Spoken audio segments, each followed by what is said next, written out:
Thanks for stopping by. My name is Parth Pathak, and I'm a PhD candidate at Computer Science Department in North Carolina State University. And so thanks for giving me this opportunity to discuss my research. So here's a very high-level overview of things that I have been doing in the last few years of my research. So largely, research has been focused on wireless networks. Started out with protocol design, different protocol design based on the back pressure policies. I've done some of that. Performance evaluation. I'll go over some of these topics very briefly, but rather focus on two specific topics, which is the availability and the performance analysis of wireless mesh networks, where I'll focus most of the presentation because that's one of the larger topics, larger unit of the work. And then on the bottom there is the CentMesh, which is a wireless test bed, and I'll focus some of the later slides on that. The rest of the two problems I'll just go over one slide each just to provide some information about that. So the first problem to look into is the availability and performability of wireless mesh networks. So again, generally considered to be the service continuity principles, which are what is service continuity and why do we even care about service continuity kind of principles, especially in mesh networks. And things like how, if we want to develop an SLA with a provider, how do we use these quantities to precisely quantify these values? And then later this question comes up, which is a design question, that how do we design a network which is more performable and more available? So first question, why service continuity? So service continuity at large is it assumes that the failures are there. It assumes that the failures are due to security attacks, failures are due to unintentional causes, natural interference, things like that. And most of the stuff that we have been studying till now is this qualitative and subjective metrics, which are things like fault tolerance, things like QoS, quality of service, trustworthiness, which recently has been getting a lot of attention. They are necessary to understand what is the general behavior of the network and what are the general design principles, but they don't help us in precisely design a network with certain performance guarantees. On the other hand, there are certain other quantitative metrics which are like availability, reliability, performability, and these metrics are actually not more necessary, but they're also enough necessary to deploy networks with certain level of performance guarantees. So I'll focus most of the time on this kind of metrics here because this has already been well studied and well understood in terms of design principles and things like that. And again, the question that why this kind of service continuity is necessary in wireless mesh networks.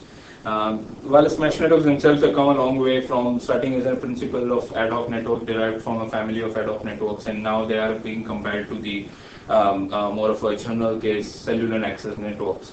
So the idea is that if you are comparing them with the high data rate access networks, the performance and the parameters and the design evaluation that you are doing, they should also be on the same scale. So you should be comparing apples to apples, and that's why we want to design a network, a mesh network, in which you should have the performability or the availability with the same context as in cellular networks. So, or any other access networks, and that is sort of the center of this, the motivation that we started out with, and the continuity principles. If we try to understand in terms of mesh networks, so first thing is availability. Availability, again, in general definition, probability of that the system is available at any fraction of time. If I start my laptop, I want it to be connected with internet. That's the general availability in case of mesh. If we try and go back to and see the ad hoc literature, then we understand that it's understood in terms of asymptotic connectivity. We understand that, okay, if you increase transmission range, of course you will be getting a better connectivity. But how better, how much can you exactly quantify that? That's an open question. Because cellular networks, things like 3G, 4G, Verizon people, they say they will provide exact 2 nines, 3 nines of service continuity. Can you provide that level of availability in a multi-hop wireless mesh? So that is one of the questions. Reliability is more or less not important in this case because reliability is more of a mission-oriented question. If I was studying an ad hoc network, probably it is necessary because it says that my network should work for a given period of time. That is not the case because mesh networks are deployed, they are expected to be operational for next 3-4 years. And so reliability is not necessarily the most important question here, so I'll be not paying more attention to that. The more important question is that of performability, and performability is nothing but performance weighted average. You want a specific link to be available, but you want whatever performance that link provides has to be available with a higher availability. So I'll give an example, which is a very simple example: a high data rate link, which fails frequently, compared to a link which is moderate data rate, but it's almost always available. So what would you choose? Now, if and again, this depends on what the user wants, how the network was designed, and what are the other parameters. But in a mesh network, if we can find out enough criterions or specifications so that we can answer such kind of questions, that's what we are looking for. So, and again, the question becomes far more difficult as you go beyond the scale. This is not a one-link question. Now you're considering the question of 500, 600 mesh nodes deployed in an urban environment. So, and this is one of the questions that I'll spend some time on, and what the work that I've done in solving the problem, or at least trying to solve the problem. Again, what kind of failures that are, why do we even consider? Okay. So in case of cable services, or let's say even the data connection that cellular companies give, they often advertise a rate, a bandwidth. Right? For the mesh networks, is that something that's advertised? It is. As per my research, I think what I found is that they advertise the rate of 802.11. So they say that the capacity that a user will get is basically 8 GB, which we by experience know that you definitely don't get, because of course they don't say 11 Mbps in a B network, they will say 5 Mbps in a B network, because that's practically what you get. But even 5 Mbps in a mesh network is something that is questionable when you have a multi-hop backhaul. So would they actually do a survey before, let's say after they deployed it, and for a certain number of users, do they say this much is what you might get? The performance-wise, I haven't seen any other solutions by saying that, okay, this much what you expect as a user. They have good criterions about coverage. So coverage, I've seen people saying that, okay, this is the probability by which you will be covered. But that is an end hop question. That's a last mile question, absolutely. But in terms of carrying that traffic to the gateway, that question has, I haven't found at least any specific answers to that. So looking some of the why this service continuity question is necessary even to be asked in this mesh network scenario, and it is that the mesh nodes themselves are considered. So the components again can be very high level components can be considered to be the mesh nodes and the mesh links. The mesh nodes themselves are considered to be relatively highly available, and that is basically that due to the controller systems where if there is a failure of an access point, there are controllers who can switch that failures and put it into a mode which is put into an operational mode. So again, this kind of system have made this sorry about that. This kind of made system made the access points highly available. On the other hand, the backhaul links what I've seen is that due to shadowing in urban environment or any other interference related issues, the backhaul links observe a very high failure rate. So backhaul links, in one of the studies that we did, it was as low as 0.7 on an average. Availability of the backhaul links was 0.7. So definitely, and this can be again due to various reasons. There can be another coexisting 802.11 network, or it can be a cross-technology interference. Simply shadowing kind of failures can be causing these problems. But there are backhaul links are the ones which are more prone to the failures here. So I'll define what is availability in terms of mesh now. That is, I call it case centered because its centers are the ones which are the gateways of the graph, typically, ideally at least. And then there are the k-such gateways, k-center availability. And availability is that every mesh node should be able to reach at least one of the gateways. And it's a simpler definition, but becomes a bit challenging after a while, because now you're considering the problem that now if every mesh node is connected to at least one gateway, it is guaranteed that it is highly likely that the mesh traffic from a client is going through it, going through and from the internet. And that is the purpose of mesh network, and at least the availability of that should be analyzed in that sense. The problem becomes difficult when you are having an urban scale network. Now you are having a 500, 600 nodes network. The problem is actually far more difficult because to solve this problem, even in a purely graph theoretic matter, it is known to be a hard one. I'll go into details of the complexity of the problem later. But this is the overall definition of this, and I'll mostly consider the shadowing failures because, I mean, the probabilities that I've shown here, the failure probabilities of the backhaul links can be pretty much anything. This is something that can be based on the RF survey that the provider designer has done, or pretty much anything. But I'll take it to be shadowing probabilities because, and I'll go into details of that because we already had a large amount of data for the shadowing profiles. Okay. So, and the next question is again the performability. I'll keep the same notion of k-center performability. And the idea there is that if there are n number of edges in the network, that will to m total number of states, if given that the edge can be in a fail or an operational mode. Now, if this is a state where the components is fail or operational, in that case, this is how the performability is defined. This is a definition that is already used in system science, and this is not something that I've come up with. But this is applied as this is the probability that all number of states, and for each of the state, Fs is the performance of that state, and Ps being the probability or that the system is in that state.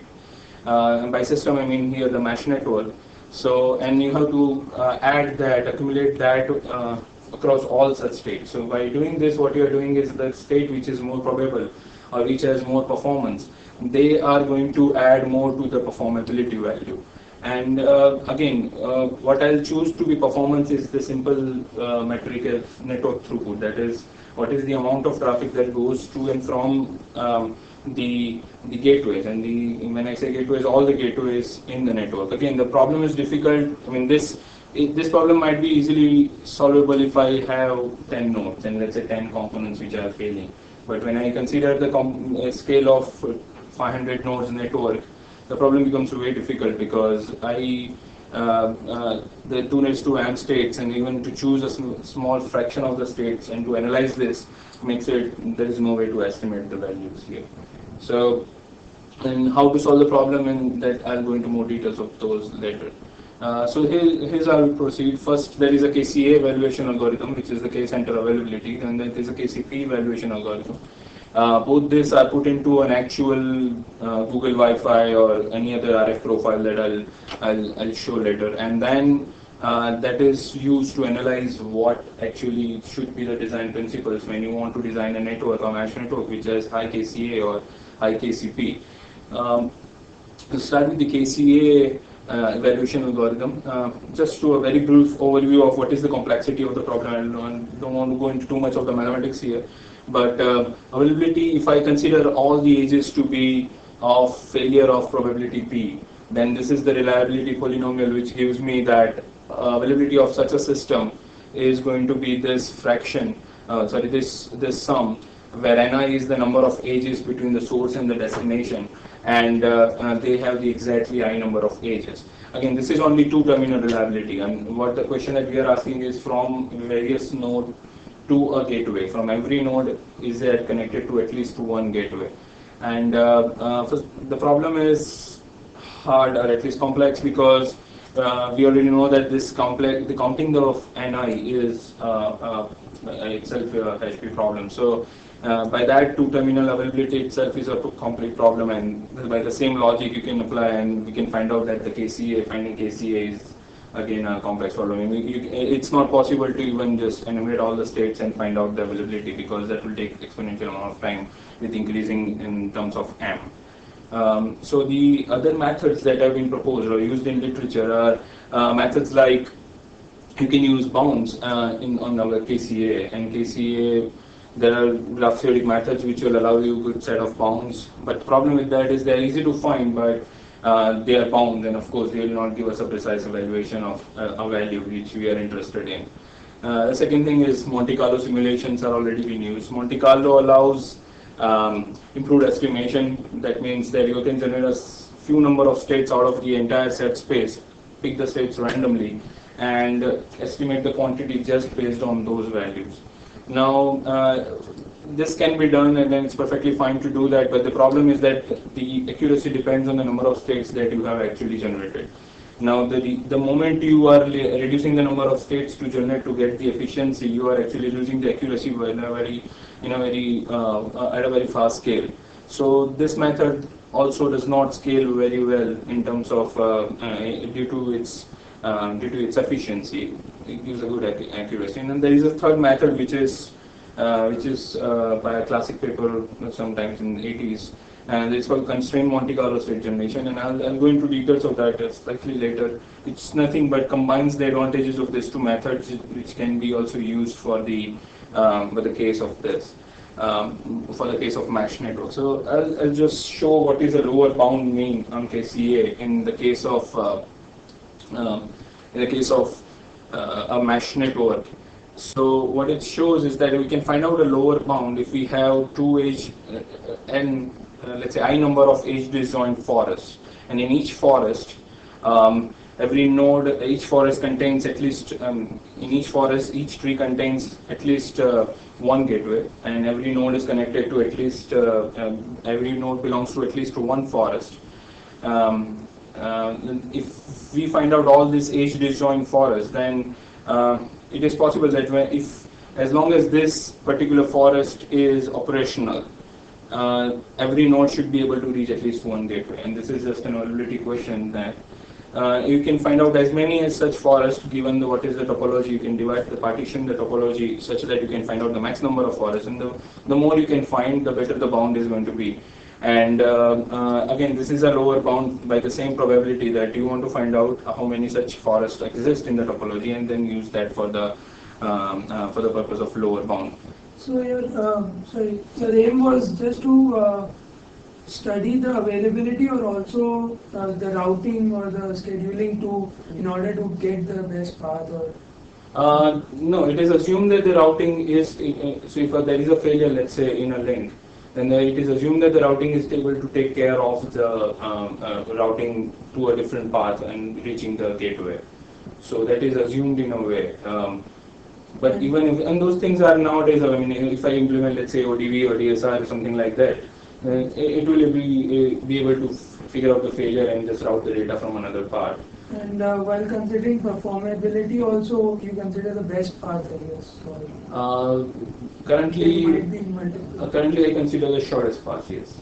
Of course, the shortest path can be, but again, the methods are general enough to take any set of paths. I mean, if you want to find out an ETX or ETT based path, that is completely fine too. So it's the method itself is not dependent on that. You can just split the whole graph into four. If there are four gateways. There are both examples split the whole graph into four small square. And then in each rectangle, you can use just maximum span tree or something. And then there's a boundary which is a little bit critical, and you need to switch around the boundary. And then you keep repeating heuristically. And if there's no improvement, it's an existing condition cannot combine. It's very probably in terms of theory, it might be complete, but for practice, it's impossible that this faraway gate is connected to this node. So you can just assume that you can split into 4 or 5 the number of gates. Yes, I mean that is definitely possible. But actually, the example that I've shown, I think, is probably a little misleading. The reason that is that what the typical rule that currently being used for deployment is 10% number of gateways. So in a kilometer square, you have 30 nodes, and 3 nodes are gateways. So if I consider a kilometer square region, and so the point I'm trying to make is the gateway density is not that low, as shown in this figure. There are many gateways. So the border case that you are mentioning, the problem of border and the inaccuracy that is introduced because of the border can go actually far worse as the number of gateways increase. Because this is, I think, a problem with the example that I've shown here. I just randomly put some example here with So that way the inaccuracy might go very high. But definitely that's a way of treating the problem with that. So number of gateways, just 2 or 3 probably is tractable, isn't it? Because it doesn't complicate the network too much. So you can like roughly split into like some region that contains a constant number of gateways, and maybe you split it recursively, and then join them together, integrate like a divide and conquer to reduce the number of gateways in each component recursively. Maybe there are some like good well, of course it's NP complexity, it's not exact probably some good approximation or at least very good heuristics. It smells very strongly outside. Sure. I mean, I think there can be a solution there, and of course, I mean, it also depends on the topology. So, just not the placement, but the actual links. Because now, if there are links which are, and this is actually in our RF profile, we show that, I mean, you can have a very strong link for a 100-meter a line of path of line, line of sight link. And on the other hand, you can have a very, sometimes due to shadowing, you can have a easily 200 meters link, which is strong enough to just completely change the gateway. And that is so probably the point I'm trying to make is that the border region is very vague in that sense. It is possible that the shifting between gateways is more complex than very subtle. Thank you. So similarly, we can find out the upper bound. Upper bound is nothing but a set of nodes which are found using an independent set algorithm or something that gives us. We want to derive an independent set, and all the edges that are adjacent to a node in an independent set creates a bound. So if I remove these 2 edges, let's say this node will become disconnected from the gateway, and that gives me a valid bound. So this bound method, again, similarly, one can apply the logic here and find out the bound, which is A. We found the lower bound again in the previous slide. Now, the CMCS method, which is the constrained Monte Carlo simulation, says that you already have found the upper bound and our lower bound. Now, so we already know that this number of states are already failed, and this number of states, they are already operational because we already found the bound for that. Now, we have essentially reduced the search space in this region. Now, that search space, what if we apply the Monte Carlo simulation just in this portion? So that will basically remove some of the states which are already, so that will increase the accuracy of the efficiency of Monte Carlo by using the accuracy of the actual bounds that we have found in that region. Now, and this was proposed by Fishman a long time ago, and you require fewer states to be generated to reach to that converge to that particular point of availability. And the problem here is that the Monte Carlo was previously allowing us to randomly generate the state in the search space. Now you cannot randomly generate the states because you have some conditions that shows that this is the bound and this is the lower bound. So you don't know what is the state in between here. In this particular omega 2 region, you don't know how to generate a state of the network such that you are actually able to meet that bound, meet that search space. So the way we can do this is that it's a sequential generation. That is that if I'll just follow these 2 rules, which is if an edge belongs to a forest, which we already found in the previous case, then its state is. So okay, I'll make this point first. That is the omega 2 space is a set of states where every cut that we found before is operational and every forest that we found before has essentially failed. So there is in between some set of states which you are trying to pull off and calculate their availability or calculate whether they are connected or not. So in order to do that, what you can do is basically when you generate a state from here, if you generate a state, while generating a state, if an edge belongs to a forest, it should be dependent such that at least one edge of that forest fails. So you want to make sure that this condition is true, that every forest has failed from the forest that we have found before. Similarly, when you say that if an edge belongs to a cut, we want to make sure that the state of that edge is such that the cut is operational, and cut hasn't happened actually, so it doesn't disconnect the network. So those two ways, I mean, actually there is a detailed procedure for that, and I'll not go into the details of that. This is just the rules that we can use to generate the state. So if this is not visible, but this is a very high level procedure. Again, what I'll do is there is some while loop, and I'll go into what is this while loop for. I say I generate a state. To generate a state, I go here, I generate the state if that for a particular, I go over all the edges. For if an edge belongs to a cut or an edge belongs to a forest, its state is dependent. So I basically make sure that those two rules apply here. And if the edge does not belong to any cut or any forest, which we previously found in the bound, then its state is random. So because you can go back to Monte Carlo kind of some state generation there. So this will generate a state, returns the state here, and then you check whether that state is case interconnected. Case interconnected meaning that whether every node is able to reach the gateway, reach a gateway or not.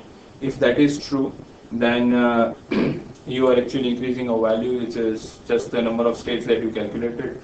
At the end, you will be calculating, and you keep on doing this procedure. You keep on generating the states based on the standard deviation of the values that you already, the estimate that you already generated. So that is KCR and KCR, KCA sometimes. And you keep on calculating the standard deviation, and that standard deviation, when it becomes less than the alpha, which is the alpha is just some known value, known accuracy level, then you stop generating the states and you believe that okay, you have generated a good estimate of the KCA, and you stop at that point, and then you calculate the KCA and just return the value. But the alpha, again, controllable parameter. You want more accuracy, you lower the value of alpha to generate more states. It will give you a closer and closer estimation, and but it will take a longer time to converge. So again, accuracy efficiency trade-off. So I'll use the same procedure and show some of the results. The results might seem in terms very very obvious, because of course the parameters that I'm choosing is so this is the RF profile that I'm choosing, which is this is the path loss, this is the shadowing factor, which is for the backlog the backhaul links, and this is the receiver sensitivity. This is a very low receiver sensitivity, which is fine. I'll go into the receiver sensitivity details later. And these are the number of nodes per kilometer square, and this is actually based on this. All parameters are based on at least the first two are based on the Google's RF profile, and this is how the network and the and the Mountain View region is in terms of the shadowing of the wireless signals. Again, all this different densities. This is obvious that as you increase the density, the KCA is going to become, the topology becomes more and more denser. Hence, you are able to get a better KCR or KCA. But when you consider, again, the rule of thumb currently being 30 nodes per kilometer square, when you consider that case, actually far high transmission power is necessary in order to even get a good okay, so even to get a very 2 nines or 3 nines of availability, and this will become clear here, where you on the x-axis I'm plotting the number of x-axis I'm plotting the transmission power, and y-axis I'm plotting the node density. Now, what is the corresponding values when you want a particular KCR? So as you see, the KCR increases from 1 9, 2 9 to 4 nines here. The actual transmission power or corresponding density that you require in your mesh network actually increases very fast. So let's say if you consider 30 nodes per kilometer square, which is typically used by current mesh network deployers, to achieve even 3 nodes or 4 nines of availability, your power is beyond 1 watt. So either you can increase the density of the mesh network of the nodes, or you can increase the transmission power in order to achieve a particular KCA. And again, I'm studying these two parameters because these are most obvious topological parameters which one can study. There are many other things you can study, multiple antennas, multiple radios, and cases like that. But the the fundamental case, which is the one single radio case, is still applicable, and the knowledge that is gained from that is still valid. And now, okay, so this is the algorithm that is when I applied that for Google's actual topology and the Google's Wi-Fi with node locations and things like that. What I found is that when I vary the receiver sensitivity, and of course receiver sensitivity has a relationship with what is the data rate. So data rate would be let's say -75, and 802.11a, that will correspond to something around 30 Mbps of the link. And but when the receiver sensitivity increases, the links, the communication range decreases, and that's why the KCA actually shows a very larger phase transition. So if for a receiver sensitivity which is -75, I mean, even this is not even probably allowed in the ISM band to transmit at this power level. So but the receiver sensitivity has a very strong relationship with KCA in that sense, because you want to design a network, if you want to guarantee a high data rate backhaul links, you don't want, you want enough density, or you want a higher transmission power. And again, transmission power will have another disadvantage here in the performance. And then I'll go into the performability part, where I'll see whether density and power level, how that scales up with considering KCA. So they are now a trade-off at this point.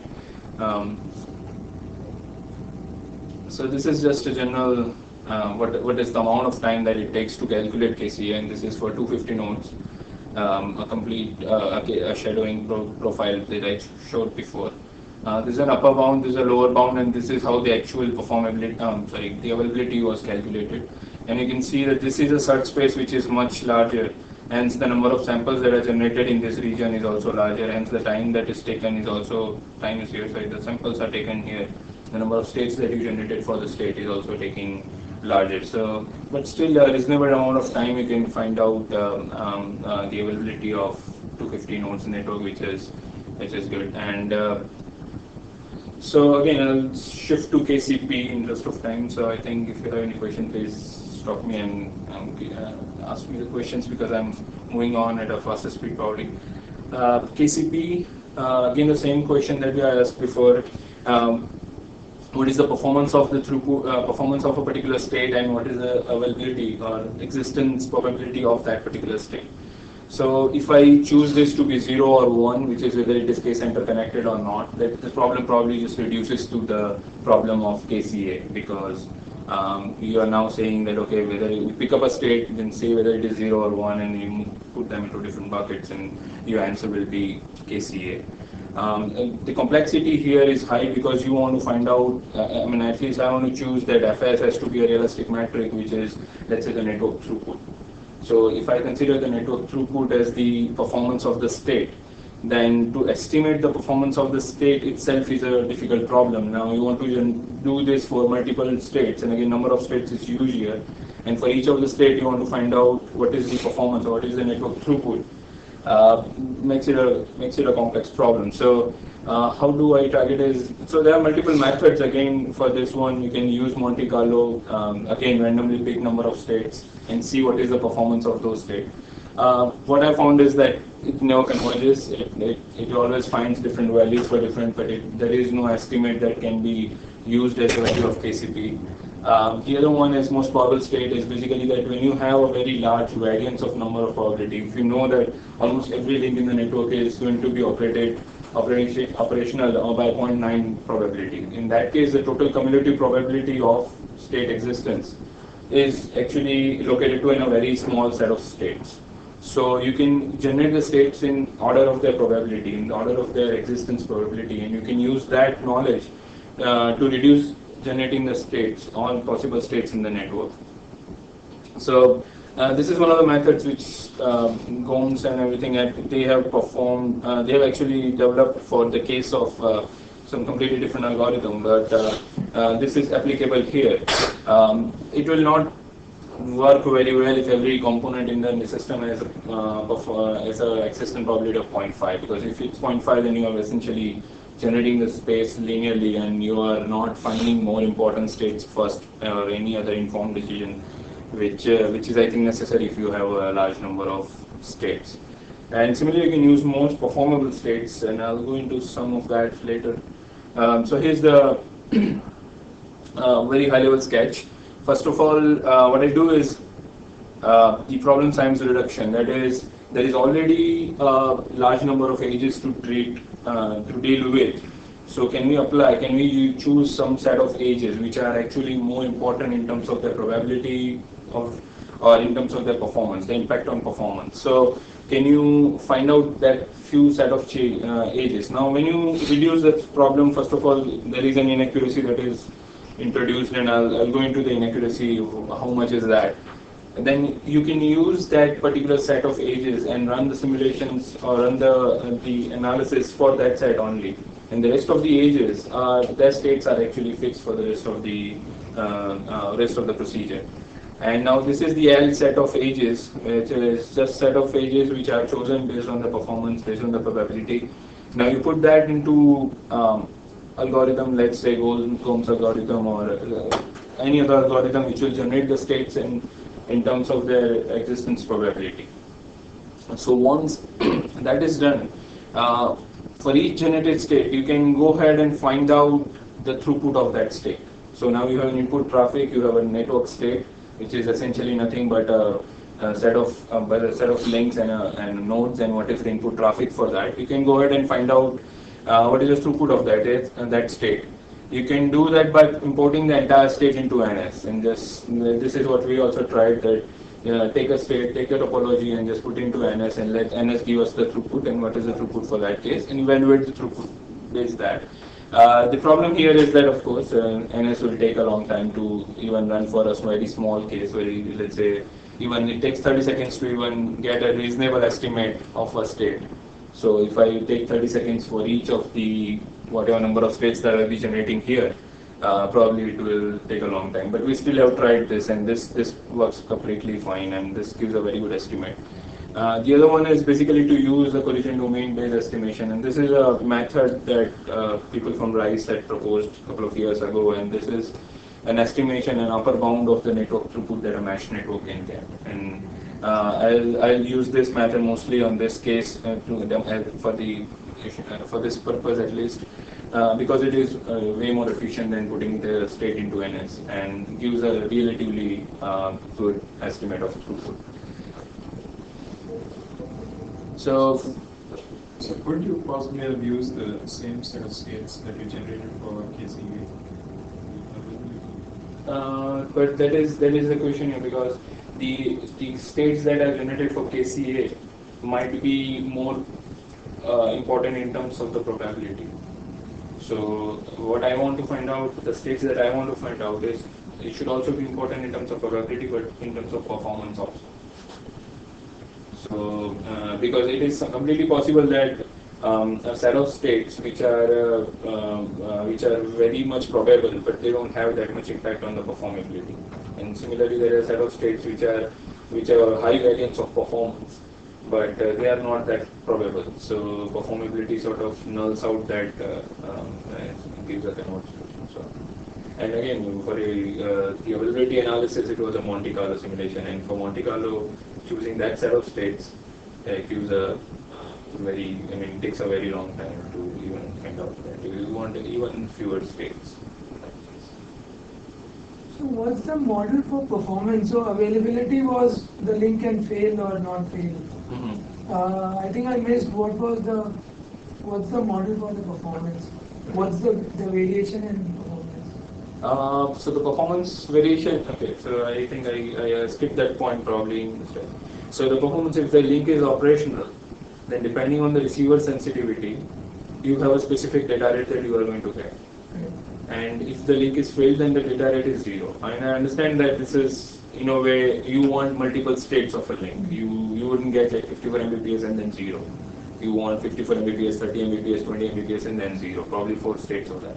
But that makes the problem even more difficult, because now you have another exponential variable that you added on the top of the but yes, that is more realistic. And even for the paper we submitted for this, we have the same review. People asking why you not considering this, but I think the problem is not it's not that scalable. It's very difficult to solve it. Okay, so first I'll apply So, the. kind of sort of after this analysis, were companies like Google who deployed their mesh networks actually interested in this analysis? We haven't actually, I mean, we have actually published this paper, but we haven't actually contacted them or we have contacted them. Might send them an email.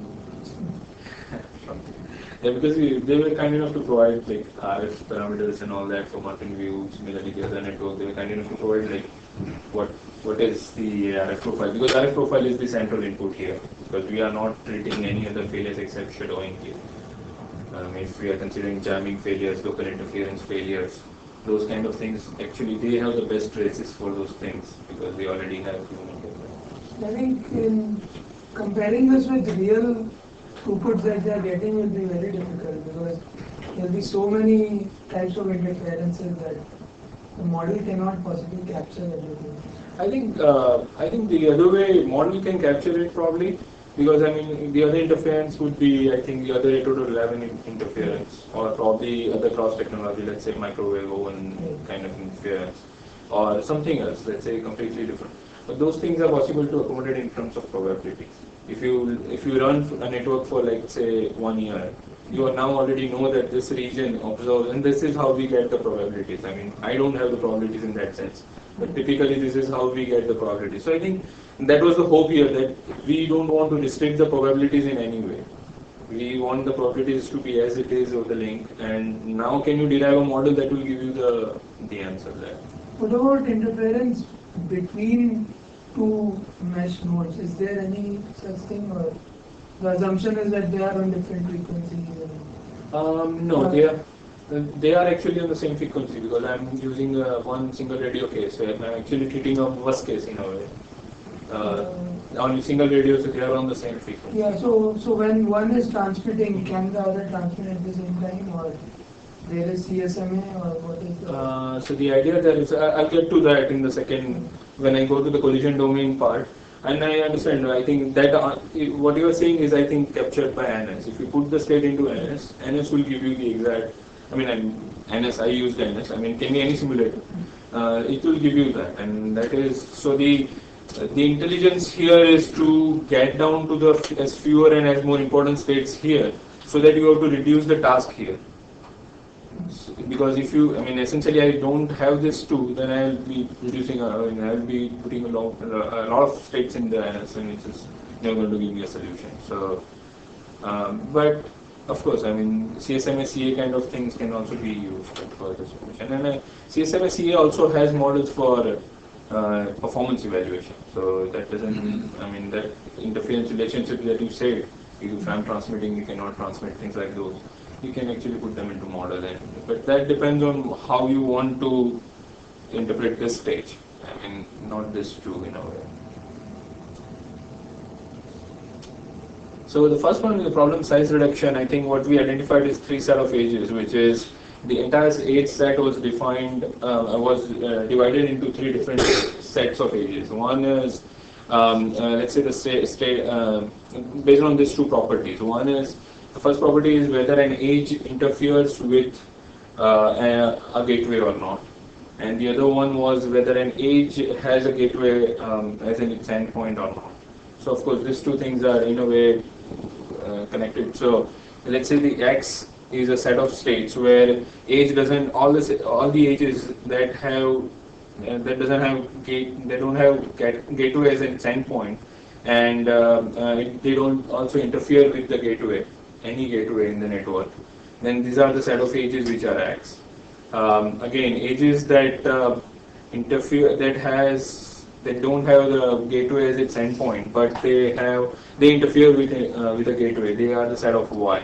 And when this both is happening, which is of course an edge which is connected to a gateway, at that point that is a set that is Z. And I think this distinction allowed us to see what kind of edges that we have and how to distinguish that in terms of reducing the problem size. So now X has a relatively low traffic load. So if you take traces of very large mesh network, X is a set of edges which they are actually further away from the gateway, and they have relatively low traffic load. And the traffic load increases from X to Y, Y to Z.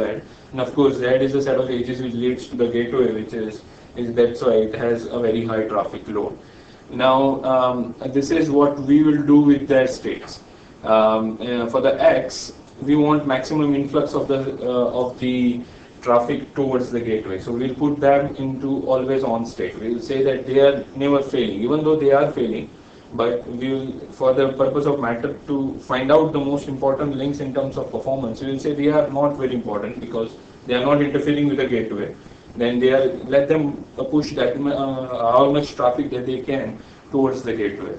Now the second is Y, which is actually interfering, but they are not connected to gateway, so they are not carrying that much traffic also, but they are interfering. So that is to consider, and we'll put them into their most probable state. So most probable state, if my failure probability is 0.6, then it is I'm in my failed state. If I have my failure probability to be 0.4, I'm in always on state, and because this is then my more probable state out of my two states.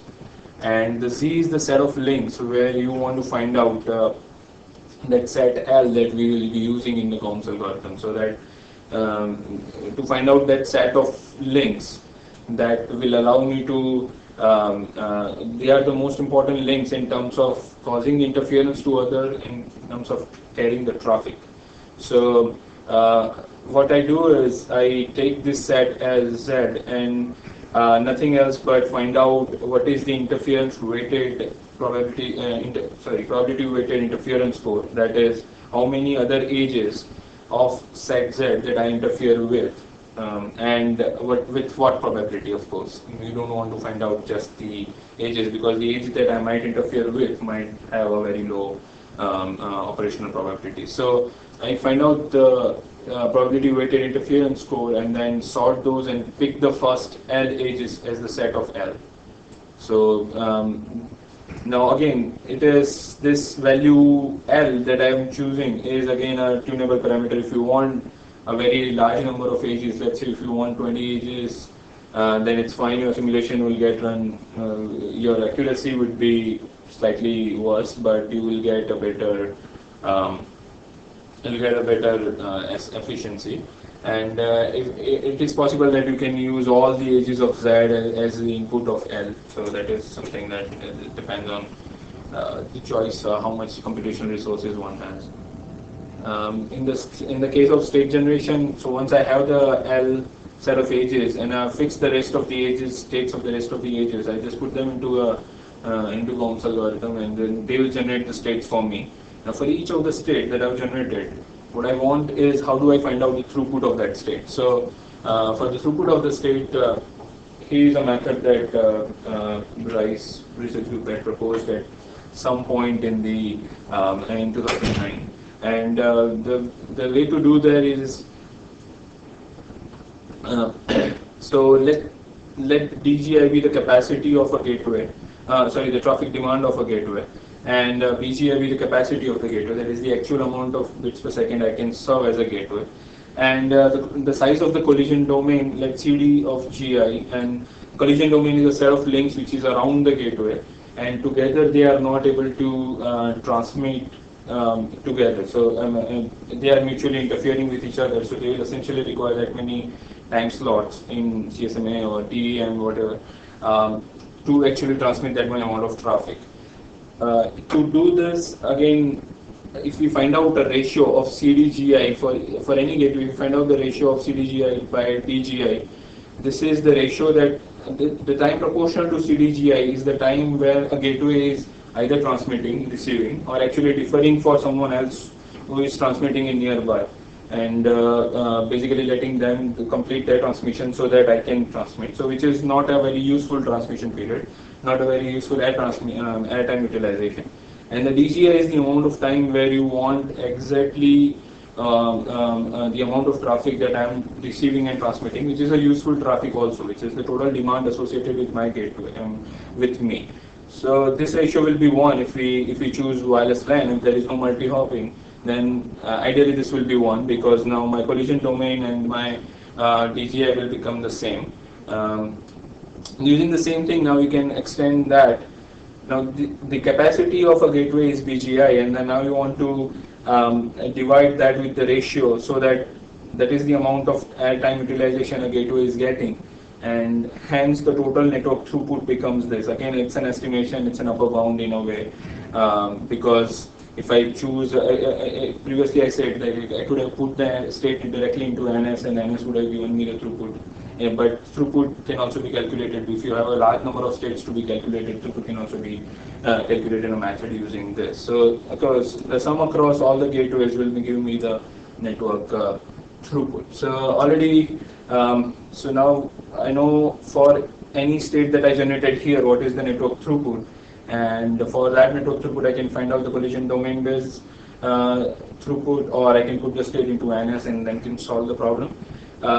Now can I calculate I can calculate the KCP. So these are some of the results that I simulated, and this is again for Google Wi-Fi's RF profile. Again, I'm fixing the link rate and the receiver sensitivity to be this values. So this is 802.11a corresponding receiver sensitivity and data rate. 200 Mbps is just an traffic input that I've chosen. Then the nodes it's divided among the nodes, and on the plots are for each of the node densities that I had previously considered for availability case, which is 15, 25, 35, and so on. And on the x-axis there is again transmission power. So I'll be studying again the same two parameters which I considered. Now what we see here is that, let's say with a case of 15 nodes per kilometer square, what we are seeing here is a sort of a sawtooth kind of a behavior of throughput decrease. And this is, the reason for that is, in this particular region, the decrease in the performance is not that sharp, but since I'm increasing the transmission power, there is an increase in availability of the states.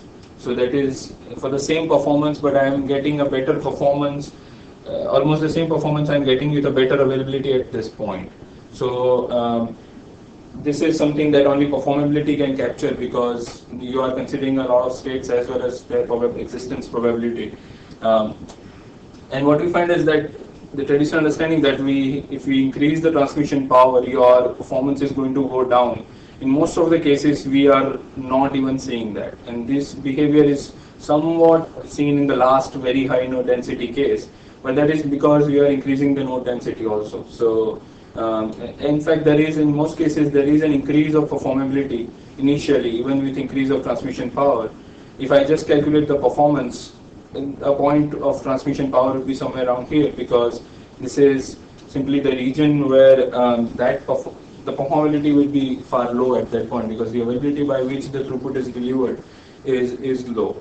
And just a question. So, why does performability go down with increasing power? Is it because of the interference? Right. So because of the interference, so if I increase the transmission power, the network performance goes down because of the interference, because my schedulability decreases, spatial use decreases. So what's the link rate? That is still constant. That is still constant at this point. Again, the multi-state link I haven't done that yet. Shouldn't that be linked with the power somehow? Well, actually, what I've done the other way is that I've fixed the receiver sensitivity and varying the power. I could have done the same thing. I think I already have a plot for this. Yeah, so I'm changing the receiver sensitivity and in a way keeping the power same. So I could have done so now the link rates are different, if you can see. So, but again, whenever a link is on, I'm not considering the multiple states that a link can be in 20, 34 different states. So if it is on, then it is operating at a particular state, which I believe is a limitation of the work. But I think to expand to that is actually it's even huge, because you are now increasing the complexity with that many states factors. So similarly, this one, again, the receivers, I think I missed a point here, is that to answer that question, so the decrease of transmission power, but it is initially there is an increase of availability. Now, at some point, the decrease of decrease of throughput performance becomes much sharper, and the increase of availability is not able to keep up in a way. So that is what we are seeing. That's why there is an in-between point where there is a maximum availability and there is a good performance that you want to choose to achieve good performability in that sense. Similarly, just the same simulation results, but considering a different receiver sensitivity now.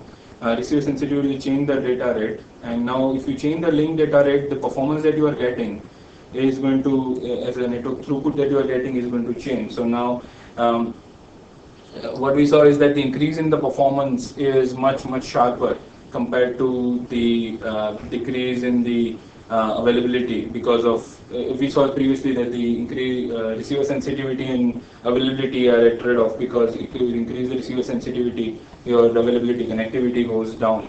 So if you this way, I think I can say that the KCA and KCP for a particular value has a unique value for receiver sensitivity, unique value for power level that you can, for a given topology, can be achieved at. And this is actually an important case, because what we did is there was no way to in fact see how well what we are estimating. KCP estimation has.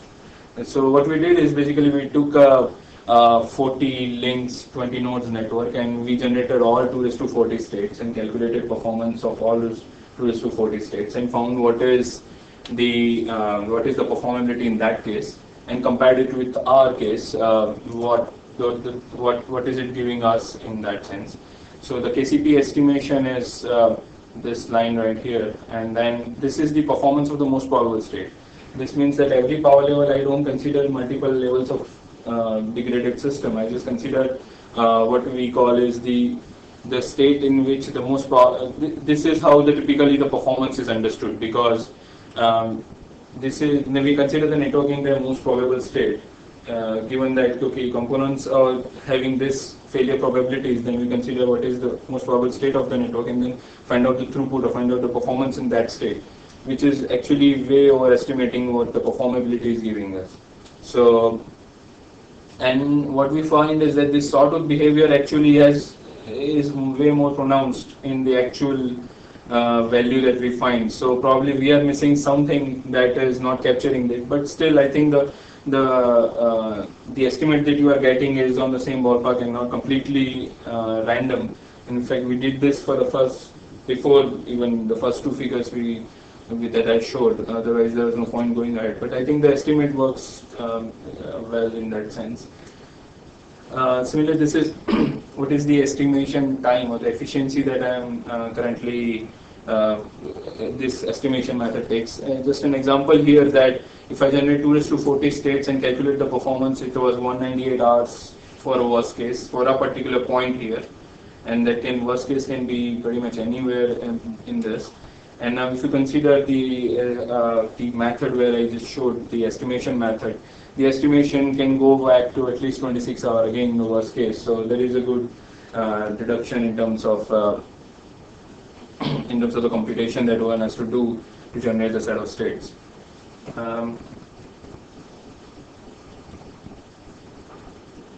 So again, I just showed briefly about what this particular problem was, availability and performability, and the rest of the problems I'll just go briefly over each of this. And so the next thing I would like to discuss is the CentMesh test bed, which is an open source test bed that we are building at the campus of NC State. And this is, again, I've been involved in this for 3-4 years. So here's the current deployment plan, and the current deployment plan is, these are the blue nodes are the ones that are mesh access point. This is the campus of NC State Centennial campus, and the nodes which are red are the ones which are the gateways. They have the backbone connectivity, and the idea here is that the testbed should be the few of the characteristics is that testbed has to be modular. That means if someone wants to come and do certain experimentation, he doesn't have to write so many parts of the software to get the and get the experiment done. Similarly, the testbed has to be open. That means you can download the code of this testbed and you can actually create your own mesh node given the if you meet the hardware specification. I don't think even the hardware specifications are that stringent. The other one is that extensible. That means if I want to write a channel assignment module and use someone else's routing protocol, then I can take that routing protocol and plug in my channel assignment module, and they should be able to communicate. And this was the software design that we envisioned initially. And in terms of hardware, they are actually full-fledged desktop computers sitting at the bottom of the poles. And again, we are not resource constraining them in any way because we had a facility to put the entire box up here so that we can have actually multiple radios inside, a USRP setting inside, and GPS and several other things. These are the RF cables are stretched up to the top, and these are the antenna assembly. This is an antenna assembly which carries the the antennas for 4 cards down here. And this is a production mesh which is also overlapped with the experimental mesh, and the production mesh is just for the actual coverage of anyone at NC State who can access this mesh network, and this is managed by IT. While this one is on the experimental side, and we are time slicing currently on terms of when this can be operated and that can be operated. Again, we have the Android clients, and we're working on the V2I support where this can be connected with some vehicles or things like that. But these things are in planning, and each of the gateways connect back to the Oscar lab, which manages the servers in the front end of experimentation, and plus an indoor lab which is also located in MRC building, which can also be used for the code development and experimentation and things like that if one has to. So this is an overall architecture of software architecture in that sense. So first, there is a communicator API, which is communicator API is nothing but a control plane that allows the traffic from each module to be flowed between nodes. Again, there is a controller node and there is a mesh node. So the distinction here is that the controller node is the one that where the management plane sits, and the rest of the nodes, again, it's a centralized management plane. So the controller node sits on this part, and the mesh node, this particular part sits on each of the mesh nodes. There can be multiple controllers, but we haven't actually looked into that yet. The idea is that each of the module that you write, there has to be a manager and an agent correspondingly to on the mesh node. So the controller node says, so someone who is doing an experiment, let's say writing a new channel assignment protocol, can actually write a channel manager here and actually a channel agent here, and the traffic of that will be channeled through the communicator from in between.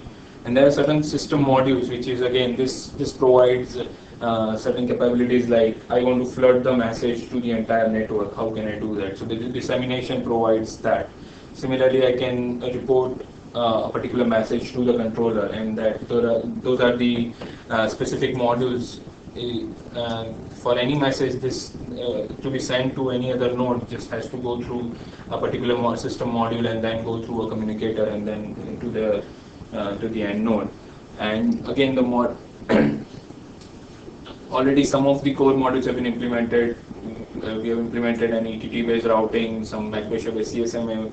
Another student actually had implemented that, and channel assignment, which was first in place because there's a multi-radio test where there are multiple radios in that case. And currently we are choosing a gateway to be a controller. It doesn't have to be that way because software in that sense is independent of architecture and the actual hardware. The controller is connected to an Oscar lab on the backbone. This is where the actual 2 servers reside, and they allow the front access server to be actually experiment solution is available from that side, and the user can come to that server and actually access each of the mesh nodes also. Similarly, other things like image control is also provided here. Whatever the nodes experiments are being performed, the entire image of those nodes can be archived every night and then basically resumed. Whenever the experiments are resumed, they can be actually put back into that particular partition of the hard drive, and the experiments can be resumed. Similarly, this holds what we call a remote visualization or a remote control kind of a module, which so you can check the status of the network using when you are actually running the experiments. You can check the status of what is the amount of traffic that is going through each of the links, what is the channel assignment, what are the routes that have been chosen, and this is again imported using a KML which is created here in monitoring management, which goes into the server here, and that can be accessed from somewhere from here. Anywhere from the web client, so that we can be using Google Earth or another web interface. So this is the overall architecture, and this is in the project is in its surface. We are currently deploying the mesh node. The software architecture is ready. We already deploy all the modules that I am showing here are already in place. So once we have the facilities and deploy the boxes at the poles, we should be able to operate the test bed. More information again available at centmesh.csc.ncsc.edu. Centmesh is the name of the project, Centennial Campus Mesh Network, so probably easy to remember. So I'll briefly go over these two problems, again not spending too much time. Again, what is the other thing is the back pressure policy protocols that I've worked on in my previous years. That is certain things like sensor networks. There is a common problem of load balancing, that if you consider shortest path routing protocol, then every sensor network transfers data using the shortest path, and there is a problem of hotspot which gets generated near the center of the network. Other routing protocols have been there, let's say Manhattan routing protocol or other routing protocols, which actually diverge the data from the center and just send it to a different path. But this, we saw that essentially does nothing but shifts the load to another place, and there are still hotspots, but now hotspots are shifted to another place. And what we actually came up with at this point, as there is more of a cross-layer solution, is that your transmission power or your transmission aggressiveness should be basically adjusted based on your backlog. So again, in a static scheme, this would result into something like this, where the nodes, if I have the set of transmission requirements, set of demands, and there are a set of routes where this can be satisfied. Now the nodes which are having a higher transmission load, they are going to be assigned a higher transmission range.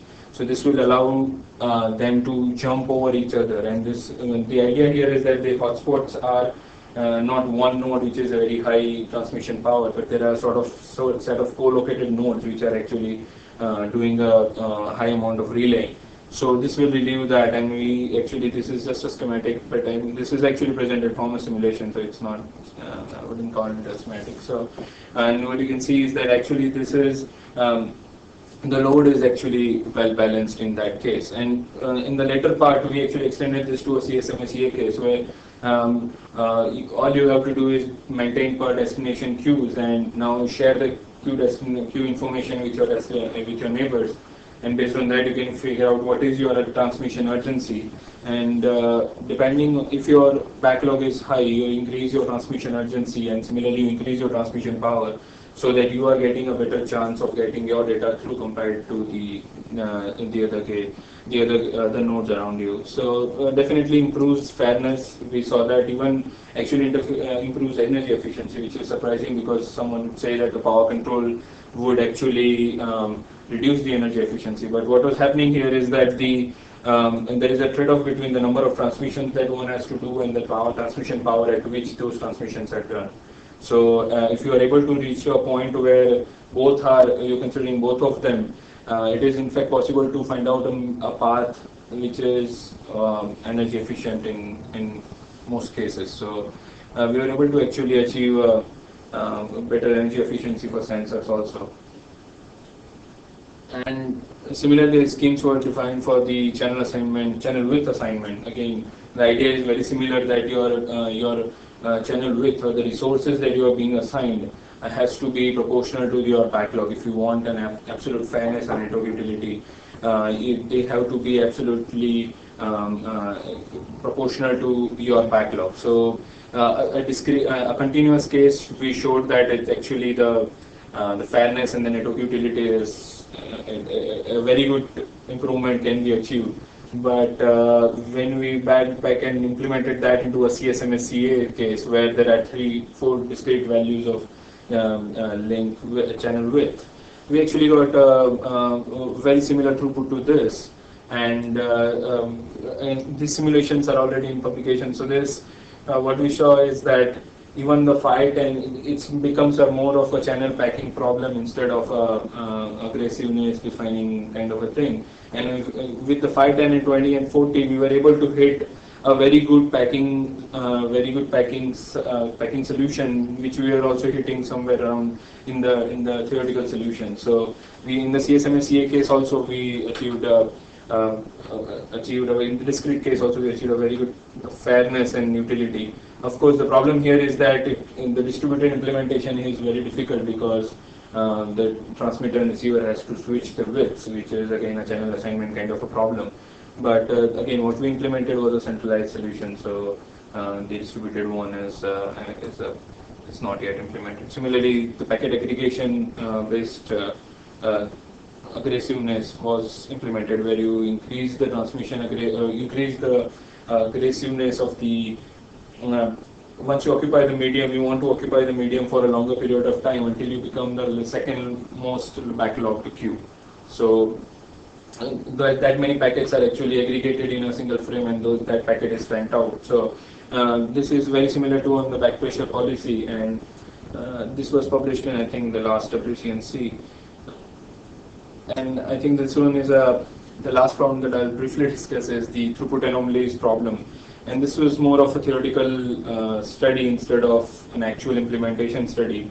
And the idea here is that since there are now high power transmissions, we are also seeing a low power transmissions, large number of radios for that. Now we are also seeing a very high drawn transmissions which can go up to a kilometer in transmission. So how do we understand that this trade-off between the range and the interference? So let's say this figure, if all these links with the same color are schedulable in the same slot, then this this network would take 3 slots. Again, a very simple example to show the trade-off here. And now, since these are these are scheduled in one slot, this one is scheduled in one slot, and this one will be scheduled in one slot. On the other hand, if you have a fully connected network, which is you are allowing a very high power transmissions, in that case also you are actually using 3 slots, because now you are not allowing any other one to transmit. Your spatial use goes to nearly 1, and so you are not allowing any others to transmit. But still, in both cases, the number of slots that are required are still 3. So is this that can we generalize this to a larger network and larger size of the network? So what we did is we did in some very simple unit square based simulations, and we saw that actually it depends on the clusteredness of the topology. So if we consider a grid or a random or a clustered topology, then as you increase this clusteredness, in fact the increase of communication range in many cases are helpful. So if you consider a case where there is a diffuse cluster or a clustered topology, there is the initial connection range, communication range, where they are connected in the base case itself is very high. So now to increase that with the communication range, that is actually increasing it's decreasing the number of spatial reuse, but is actually also decreasing the number of transmissions. So number of transmissions and number of spatial and the amount of spatial reuse both decrease, and they actually yield a pretty good improvement in terms of throughput. On the other hand, the grid topology this is again a classic solution by Dr. Gupta Kumar. I think that is unbeatable at this point, because this is the range at which you are now getting the best spatial reuse. But even though there is a large number of transmissions, but the spatial reuse is sort of unbeatable, hence you are getting a very high throughput. So this is again this is a more of a theoretical study that we did initially, and this is Actually, it is possible to, if you are given a set of node and node placement. In fact, it is possible to find out this clustered net value, and in a proper TDM network, how would the network behave? It is possible to find out a communication range and its and the behavior of the throughput as you go high transmission power levels, based on the method that I had actually proposed in this one. So I think with that, I have all the 4 points covered. So, have anything else to discuss? I'll be open for questions at this point.